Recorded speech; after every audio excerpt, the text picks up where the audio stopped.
Hey everyone, welcome back. So in this video, we are going to discuss few of the tips that you can use to save your generative AI tokens, which is basically saving your AI bills. Now, from the QA perspective or from any person who is working in generative AI, it doesn't matter which domain you're working, whether you are banking, legal, these tips are common, and if you know these, you will be able to, or you will have edge over other people who are working in AI. So why I'm saying this? Because you will be able to apply these techniques and you will be able to suggest better options for other people in your team so that AI bills are less. So from the generative AI token, I have already explained what exactly these tokens are and how they impact your bills. So the first and foremost thing that is very important to save the generative AI tokens is to optimize the prompt engineering. When we say prompt engineering, I have explained all about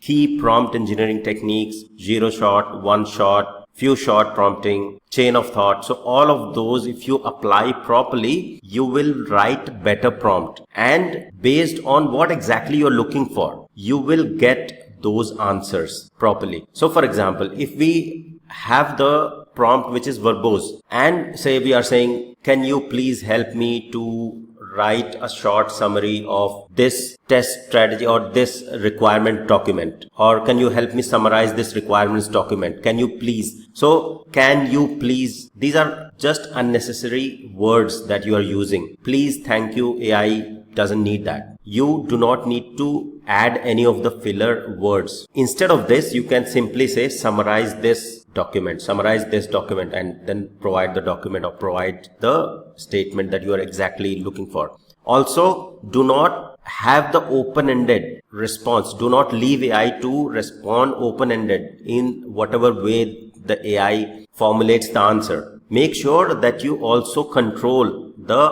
output format and length. Okay, so that's around the prompt engineering. Then the next thing is manage context window wisely. Why? Because when we say context window, I've already explained what exactly the context window is. Now, to put it together from the real world scenario, it's kind of, say for example, you are having some conversation with a person and you keep having that conversation or technical conversation for 4 hours, 5 hours. Do you think the other person, you are teaching someone for 4-5 hours continuously, do you think whatever you have taught in the first hour, first 30 minutes, the person would be able to remember each and everything of that part very easily? It's very difficult, right? I mean, continuously a person has a certain memory span, I would say, and a span to understand and retain certain information. Similarly, these models, the AI models, have the memory to store certain previous information, previous communication that you had. For example, the generative AI model can have a memory of, say, few million token or few 100,000 token. So you can go to the AI documentation of AI, OpenAI, which I have already covered in the previous video, and see what is the context window each of these models support. So remembering that context window, what memory can be stored, you manage your context window wisely. Accordingly, you provide the information that so that you get the answers accordingly, because if you exceed that context window, your response will be cut off, and the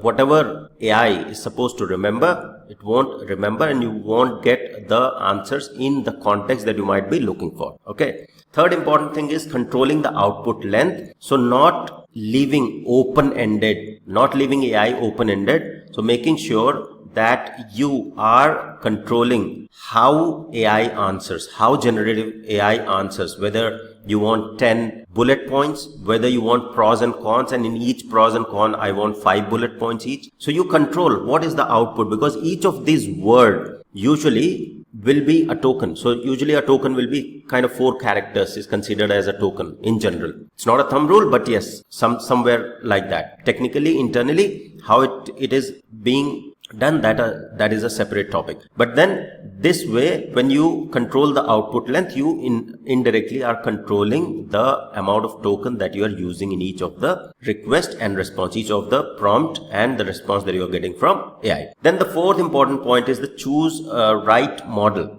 when we say choose right model, if you just want AI or generative AI to answer simple, straightforward questions, and then using very heavy duty or the recent cutting edge AI model, which is expensive, then you are not doing justice to that model. If you are doing, or if you do not need very cutting edge model, you do not have the technical requirement, your requirement gets fulfilled by the simple model, go ahead for the simple model wherein you get the answers. Then caching of the responses. Fifth is caching of the responses. So leveraging the caching of the responses is important, because if, say for example, you are looking for frequently, there is a frequent question being asked on a particular topic, especially in the customer service space, you have the FAQs. So having those FAQs being cached will help you save the cost, because then the responses will be generated from the cache and not use the tokens again and again. So storing frequently used responses or embeddings to avoid regenerating those repeatedly will also save you AI tokens. So that's another very important thing of implementing the caching, that you will save the AI tokens.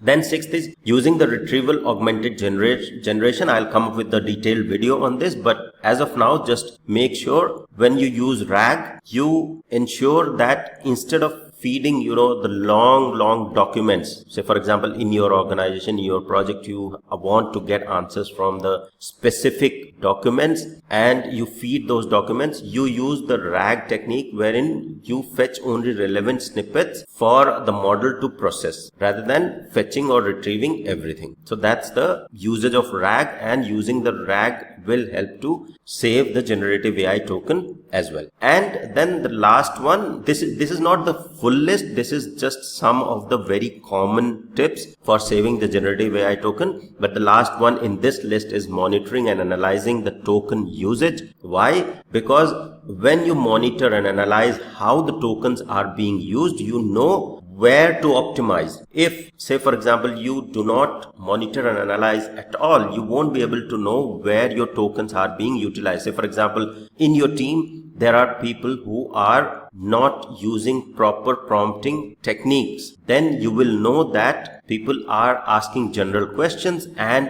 the model is generating the response which could have been created in a much simpler and with much less tokens. So that monitoring and analysis will help you to keep a tab on what exactly the team is doing. If your team requires more training on the better prompting techniques, you would know when you monitor and analyze the token usage. So that's the last point, and these are some of the tips, very important from your learning perspective plus implementation and interview. So in the QA space is changing, the landscape is changing. Now you will get questions around the AI or generative AI as well, and how as a QA you will be able to save tokens or prompt better. These will be the questions. So these tips could be one of the question in the QA space as well in the current AI landscape. So that's all for this video. In the next one, I'll come up with another topic on generative AI. Thank you. See you in the next one.